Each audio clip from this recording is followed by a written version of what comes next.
mofinaina isan'andro atolotry ny mpitandrina rakotina valina maoly.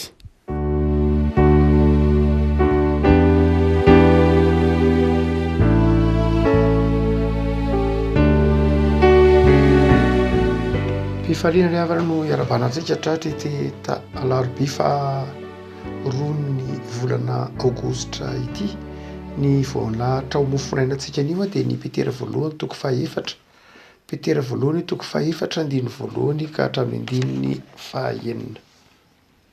Vakitsika amin'ny anaran'i Jesosy.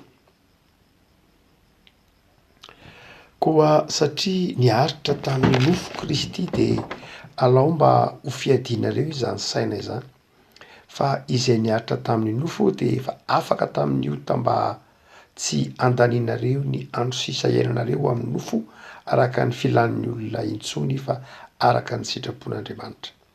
Fa ampy izay ny andro lasa ho nanaovana ny fanaon'ny jentilisa tamin'ny nandehanana tamin'ny fijejojoana sy ny fanirian-jatsy sy ny fimamona sy ny filalaovan-dratsy sy ny fisotrotoakary ny fanompoan-tsampy izay fady indrindra. Ary amin'izany dia gaga izy ireo satria tsy miara-miazakazaka amin'ny ianareo amin'izany fanalanam-po amin'ny ratsy izany ka dia teneniny ratsy. Nefa ampamohan'ilay efa voninahity tsara ny velona sy ny maty. Fa noho izany no nitoriana ny filazantsara tamin'izay maty aza mba ho tsara araka ny olona amin'ny nofo izy fa ho velona araka n'Andriamanitra amin'ny fanahy. Ray masino manamasinana ny fahamarinana ny teninao ny fahamarinana. Amen. Ity andininy farany amin'ny mofinaina ity andininy fahaenina, velona araka n'Andriamanitra. No entina mampahery anao ry havako. Velona araka n'Andriamanitra. Tsy hoe velona ho amin'Andriamanitra fa velona araka n'Andriamanitra ka tatehoany hoy ny filazan'ny Petera azy. Velona ao amin'Andriamanitra ka tatehoana pneumatie, velona araka n'Andriamanitra ao amin'ny fanahy na ao anatin'ny fanahy, ao anatin'ny fiheverana ny fanahy. Ary dia zany te zany zay teny entin'ny Petera manetsika ny fitiavan'ny olona n'Andriamanitra mba tsy ho takon'ny fitiavana n'izao tontolo izao. Jaona moa efa nanafatra an'io, nanao manao hoe aza ty izao tontolo izao, fa ny fitiavana izao tontolo izao dia fandrafiana an'Andriamanitra. Eto Petera dia manintana ny mpino izay nanoratana ity taratasy ity ny hoe aoka mba ho velona araka n'Andriamanitra. Raha toa ka mametraka fanontaniantsika ny amin'ny taratasy nosoratan'i Petera ny hoe inona moa ny hoe velona araka n'Andriamanitra. Voalohany indrindra izay asehon'i Petera hoe zany olona velona araka n'Andriamanitra zany dia olona izay mahatsiaro ny fijalian'i Kristy, mitodika amin'ilay fijalian'i Kristy. Hitantsika any amin'ny andininy voalohany, hoy izy manao hoe satria niaritra tamin'ny nofo Kristy dia alao mba ho fiadianareo izany saina izany, fa izay niaritra tamin'ny nofo dia efa afaka amin'io. Ny afatry Petera zany dia izao mitaona antsika hibanjina ny fangiry firin'ny tompo tao amin'ny hazo fijaliana. Raha ohatra ka mijery ny hazo fijaliana io tsika dia fantatsika fa tsy mitovy ny hazo fijaliana izay ara ihany moa fa ny teolojia samy manana ny azy. Ny hazo fijaliana hitantsika talohany tao 1920 tao amin'ny fiangonana dia saika ilay hazo fijaliana mbola teo Jesosy. Sarin'i Jesosy nombona tamin'ny hazo fijaliana. Fa rehefa aty ambadiky ny tao 1920 dia nanomboka nipoitra ilay hazo fijaliana, tsy eo intsony Jesosy. Tsy misy ny sarin'i Jesosy nombona teo amin'ny hazo fijaliana intsony. Zavatra anankiroa nahatonga ny hoe tsy teo amin'ny hazo fijaliana intsony ny sarin'i Jesosy. Voalohany dia ny antony hoe Jesosy nitsangana tamin'ny maty, ny tena mpanjiny ny kristianina. Ny maha kristianina ny kristianina, ny fonina maha kristianisma ny kristianisma dia lay fandresen'i Jesosy ny fahafatesana. Zay mahatonga kristianina mivavaka andro alahady fa tsy mivavaka andro sabotsy na mivavaka andro zoma. Zoma no nomboana tamin'ny hazo fijaliany Jesosy fa voavony Jesosy Paska ho antsika ho Paoly. Dia zoma io. Fa ny fitsanganany tena maty dia alahady. Zay mahatonga antsika mivavaka alahady. Raha toa ka ny andro fahafito amin'ny testamenta taloha sabotsy, fa ny kristianina kosa de mivavaka andro voalohany amin'ny herinandro alahady. Tsy hoe nanova ny zoatra masina akory ny kristianina ka mivavaka tsy andro fahafito fa mivavaka andro voalohany amin'ny herinandro, fa efa hatramin'ny andron'ny Paoly mihitsy no efa mivavaka andro voalohany amin'ny herinandro ny kristiana. Ho fahatserovana indrindrindra ny Paska, ho fahatserovana ny fitsanganan'ny tompo tamin'ny maty. Noho zany ny Paska, ny sabata kristianina dia ny andro voalohany amin'ny herinandro. Ny alahady no sabata kristianina. Tsy hoe nanova ny baiboly akory ny kristiana. Efa nytenenin'ny Paoly manao hoe aoka tsisy hitsaranareo ny amin'ny voalohambolana na ny amin'ny sabata. Satria fantatry Paoly fa ny kristianina de nivavaka andro voalohany amin'ny herinandro, sabata io. Io ny alahady. Zay raha teo ny dikany teny hoe dimanche tamin'ny teny latin, andron'ny Jesosy, andron'ny tompo. Noho zany dia mivavaka tamin'ny andro alahady ny kristiana andro voalohany amin'ny herinandro. Ho fahatserovana ny hoe manomboka amin'ny fideranan'Andriamanitra, manomboka amin'ny fahatserovana ny fitsanganan'ny tompo tamin'ny maty ny herinandro. Dia izay toe-tsaina zay no nahatonga ny azo fijaliana zay asehon'ny protestanta ho tsy eo tsony Jesosy. Laza hoe lay Jesosy nandresin'ny fahafatesana no asehony azo fijaliana io. Fa ny faharoa koa dia mba tsy hahatonga tsy aneo lay hoe sary vongana eo amin'ilay azo fijaliana. Ny vana kristianina de maneho fa ny protestant zany de maneho fa ny azo fijaliana de famantarana. Tsy hoe fanaovana ny sarin'ny Kristy ho sary vongana sanatria, fa tena fahatserovana ilay fandresen'ny tompon'ny fahafatesana. Saingy indraindray adino ihany nalaza-danja ny fieritreretana hoe Jesosy de nangiry-firy teo amin'ny azo fijaliana. Ny tsy tokony adinoina ho Petera de zao ny fahatserovan'ny mpino ny fijaliany Jesosy teo amin'ny nofiny. Ny fahatserovan'ny mpino fa nangiry-firy Jesosy teo amin'ny nofiny mba ho famonjenantsika. Amin'ny avatsika amin'ny fiangonana rahavavy katolika de misy ny antsoina hoe lalan'ny azo fijaliana. Izay tena tsaron'ny kristianina amin'ny fiainana isan'andro ary tsarony mihitsy ary amin'ny fotoanan'ny karemy lay lalan'ny azo fijaliana. Ary ao anatin'ny fiangonana dia mandrakariva apetraka amin'ny lafiny indrindra ao anatin'ny fiangonana ny hoe lalan'ny azo fijaliana. Mba tsy hanadinoany ny kristianina ity fahorin'ny tompo ity. Dia eto ary itsika miresaka manao hoe velona ao amin'Andriamanitra, velona ao amin'ny tompo, dia olona mahatsiaro ny fijalian'i Jesosy, mahatsiaro ny fangiry firian'i Jesosy, ary mahatsiaro ny fangiry firian'i Jesosy tsy hoe mahatsiaro zany mba ho fahatserovana fotsiny ihany, fa mahatsiaro zany ka mahatonga fanapahan-kevitra ny tsy halota, mahatonga fanapahan-kevitra tsy hanao ratsy, mahatonga fanapahan-kevitra ho masina. Dia hoy Petera eto manao hoe aokary ho velona araka an'Andriamanitra. Jesosy maty teo amin'ny hazo fijaliana, fa ny mpino kosa velona ao amin'Andriamanitra. Ny fahafatesan'ny tompo teo amin'ny hazo fijaliana no nitondra fahavelomana ho an'ny mpino ao amin'Andriamanitra. Tsy hoe velona ho an'ny tenany tahaka ny talohana hafatesan'ny tompo na talohana andraisana ny fahafatesan'ny tompo ho fahafatesantsika, fa velona araka an'Andriamanitra.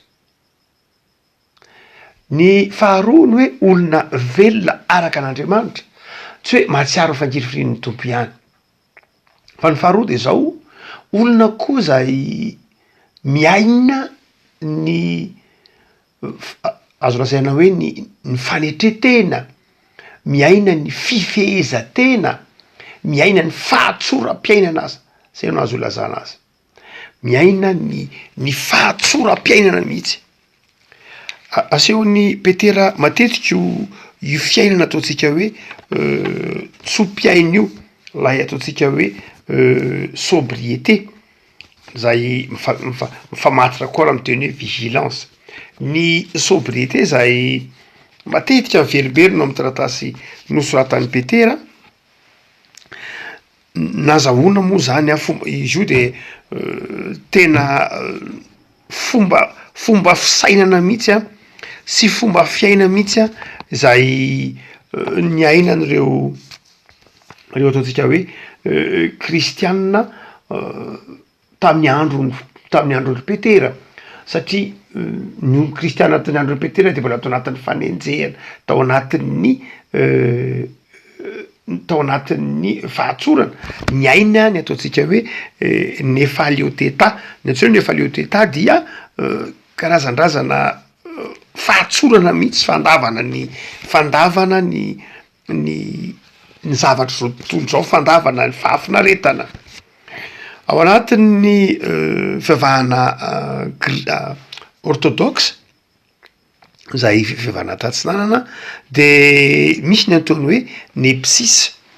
Ny ataony hoe nepsisa tsika moa tsy de tena miresaka loatran'io ny protestante, fa ny fivavahana orthodoxe de miresaka ity hoe aseho amin'ny fomba hita maso mihitsy lay tsy fitiavana n'izao tontolo zao, lay tsy fitiavam-pahafinaretana. Ny jiosy a de nanana fomba fitezana ny fiangonana mba hatsiaro lay sobriété, mba hatsiaro zany hoe lay fahatsorana, lay ataontsika hoe lay fanetretena, dia lay ataony hoe trano ratsakazo, hitantsika eo amin'ny jaolina toko fafito, ny fetin'ny trano ratsakazo. Ndray mantsy a teo amin'ny jiosy rehefa tena mitombo ny harena, de ndraindray adino lay efitra ny lalovana. De ny afatr'Andriamanitra tamin'ny jiosy de manao hoe tandremo sa ho adinonareo ny andalovana ny 7 taona tany an'efitra.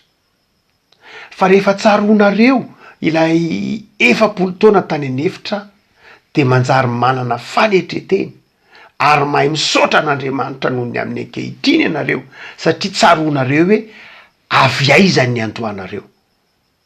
Tsarovo lay aty lavaka na lay vatolampy zay nakananareo, ny lalana ny diavina tany an'efitra, ny fangiry firina tany an'efitra, de manjary misy vidiny ny fotoana ankehitriny.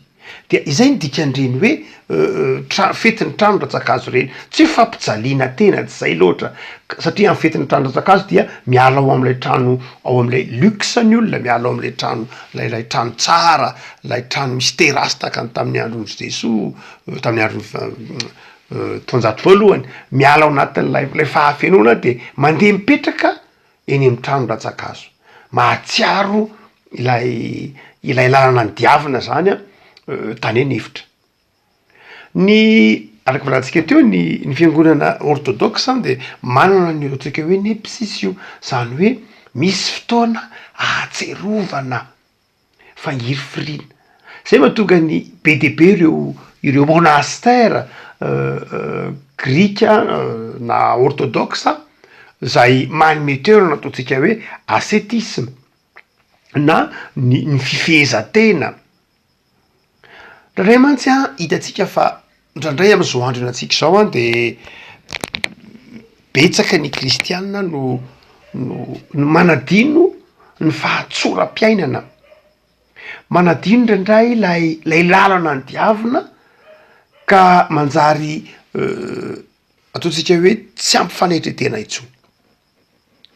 Misy mifanohitra amin'ny ataontsika hoe nepsisa de misy ankehitriny lay ataon'ny psychologue antsoina hoe syndrome d'hybris na syndrome d'hybris, mitovy ihany, avy amin'ny teny grika hoe hybris na hybris.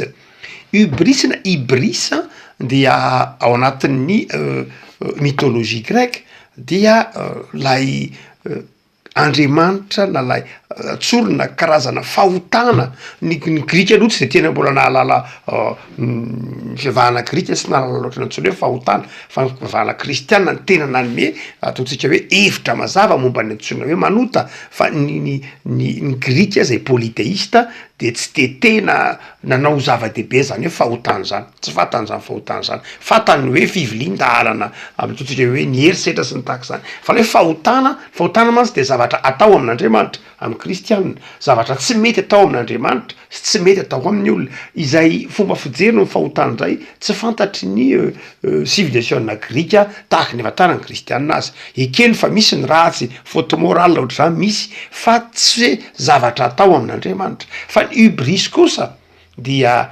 anankiray kosa nefa izay azo lazaina hoe karazam-pahotana ihany a nataon'ny olona tamin'ny andron'ny efa tamin'ny vanim-potoana ny antikité grika ka hotsika manao hoe am'izao ndraiky ehitriny zao a de misy any ataontsika hoe ny syndrome d'hubris zay ratsorina am'teny frantsay hoe des mesures na koa ndraindray raha somary mégalomanie ny fitenin'ny amin'ny fomba fiteny andavanandro koa maladie du pouvoir zay ny atao hoe syndrome d'hubris zany hoe misy olona zany a zay areti-tsaina izy io izay mahatonga ny olona tia fahefana manimba zany tia fahefana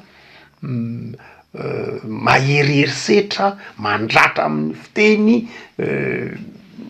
tsy meritreritra ny hafa lehibe lavitra ratsy lavitra noho ny égocentrisme sy ny ataontsika hoe égoïsme fa tena manjary lasa fahotana manimba mihitsy ilay ataontsika hoe syndrome d'hubris mifanohitra amin'ny ity tenenitsika eto ty manao hoe mifanohitra amin'ny ilay sobriété mifanohitra am'lay fanetretena tenen'ny beteretiny hoe ny olona mibanjina ny olona velona araka an'Andriamanitra de tsy mba olona tratra nytony syndrome d'hubris tony zay tratra antsika hoe maladie du pouvoir tia fahefana loatra mahery setra mahery fiteny amin'ny hafa tsy miraharaha ny hafa tsy miraharaha fa tsy ny tenany manimba ny fifandraisany zay mahatonga ny mythologie grika zay nampifanohatra ny ataontsika hoe Némésis sy hubris Némésis fatatsika fa Andriamanitra zay Andriamanitra ny valifaty a fa Andriamanitra zay amin'ny mythologie moa zany toetra zay manohitra ilay fréarian fa fetena kokoa ity ataontsika hoe Némésis ity raha amin'ny kolotsaina grika fa fantatry betery zany kolotsaina rehetra zany mahatonga azy miteny manao hoe ny kristianina ny zanak'Andriamanitra velona araka an'Andriamanitra de tsy mba kristianina makafy ny fahefana zao tontolo zao tsy kristianina mitsiritra kory ary ny fahefana zao tontolo zao fa kristianina manana ny feno ao amin'Andriamanitra manana ny fiainana miaraka amin'Andriamanitra manana fiainana ao amin'Andriamanitra ka mitandrina ny ataontsika hoe ny anankiray am'izay ampianarina mandritra n'lay resantsika teo momba ny psis grika ny psis orthodoxe teny hoe hoy le fomba fiteny fomba fitenin'ny orthodoxe manao hoe ny saka de manara-maso ny totozy fa ny kristianina kosa dia tsy hoe tahaka ny saka mitily totozy fa kristianina mitily ny ratsy mba tsy ho latsaka ao anatin'ny ratsy zany hoe tsy variana mihitsy fa mitily hoe tsy mety io de tsy atao raty io de tsy tokony atao manahoana reny fiaina kristianina am'izao taonjato enatsika izao de mifanohitra am'izany mihitsy ndraindray manadino rehefa ao anatin'ny fahafeno mampatsiaro ny hirany 6 sy 10 manao hoe ndraindray rehefa mitombo ny arena rehefa mitombo ny fitahina de izao adino Andriamanitra tsy tsaroan'Andriamanitra ary zany ankeny zavatra nitranga tamin'ireo firenena mandroso reo tamin'ireo firenena mandroso reo mbola tao anatin'ny fahantrana fahadiran'ovana de feno ny fiangonana tany Eropa tamin'ny taonjato fa 9 fa 7 hitantsika am'ireny hitantsika am'ireny tantara isan-karazany tantaran'ny Victor Hugo ohatra, Cosette, tantaran'ny Victor Hugo ohatra, le Misérable zany de ahitantsika ny fahoriana ny enana tamin'ny taonjato 8 9 tapany tamin'ny fa 20 na tany Angleterre io, na tany France io, na tany Allemagne io, dia nahitany zany tambola nahantra de zao feno tatsika fa be de raha makany any Grande-Bretagne anao de mitovitovy amitsika ty Madagasikara zao ihany be fiangonana be mihitsy amin'iny totsika hoe amin'iny Pays de Galles amin'iny isan-karazany iny dia feno fiangonana ahitarafana hoe nivavaka ny olona fonombolana anitra izy de zao tadidiny Andriamanitra ny fikitra tamin'Andriamanitra izy fa rehefa aty aoriana ka tonga amin'ny fananakarena izy de zao adiny Andriamanitra tsy tsarony tsony Andriamanitra ary ny lozara de lazainy fa tsy misy mihitsy Andriamanitra manadino ilay lalana nitondran'Andriamanitra ary zay mantokan'Andriamanitra nanafatra ny zanak'Israely nanafatra ny Jiosy manao hoe tsarovo mandrakariva ilay lalana ny diavana, tsarovo le fahorian'ny Kristy, tsarovo le fahatsoram-piainana, tsarovy ilay tsy fisina mihitsy ary kanefa atao anatin'izany tsy fisiny zany de zao nomen'Andriamanitra zay zaza. Le afaka hotsika manao hoe izao tontolo zao amin'ny fiainana ankehitriny de betsaka ny manadino an'Andriamanitra. Isika malagasy ao anatin'ny fahantrana amin'ny ankabeazantsika 80 isan-jato hoy ny atotaniso amin'ny Banque mondiale miaina ao ambanin'ny tokona ambany tokona ny fahantrana dia mifikitra amin'Andriamanitra isika fa rehefa ratra zay kio ve satria no tsika fa ho resy io fahantrana io tsotro zao foana akorytsika fa mety afaka tsy fantatro ny tompony mahalala fa mino sika fa ho resy io fahantrana io fa raha ho resy io fahantrana io de zao mbola iorina amin'Andriamanitra ve fa hitantsika fa betsaka amin'ny saram-babem-bahoaka betsaka amin'ny kristianina malagasy aza no efa manomboka manadino an'Andriamanitra manomboka tsy mahatsiaro an'Andriamanitra ary zay ny mahatonga ny fiangonana orthodoxe hotsika teo miresaka ilay nepsisy mampatsiaro ilay hoe zava-dehibe eny ahatserovan'ny kristianina lay lalana nitondran'Andriamanitra azy ny karemo iny lafiny ara-panahy ny karemo iny lay fahatserovana ny fangiry fireniny tompo ny lalany azy fitsarina fa eo amin'ny fiainana andavanandro ny tsirairay de tokony hatsiaro ihany isika hoe olo mahantra nge isika nefa tian'Andriamanitra ka tokony mahay miaina amin'ny fahatsorana izay fahatsika miaina amin'ny fahatsorana zay ny mahatonga atsika manana fo mangoraka fa ny fanalahidy farany zay aseho amin'ny Petereto am'izany olona miaina miaraka amin'Andriamanitra velona araka an'Andriamanitra de zao olona raha teo koa manana faharetana zay le tenen'ny Petereto manao hoe jereo Jesoa niaritra tamin'ny nofo fa tsy vitany hoe nanana fanetretena izy fa nanana faharetana tamin'ny fanarahana an'Andriamanitra.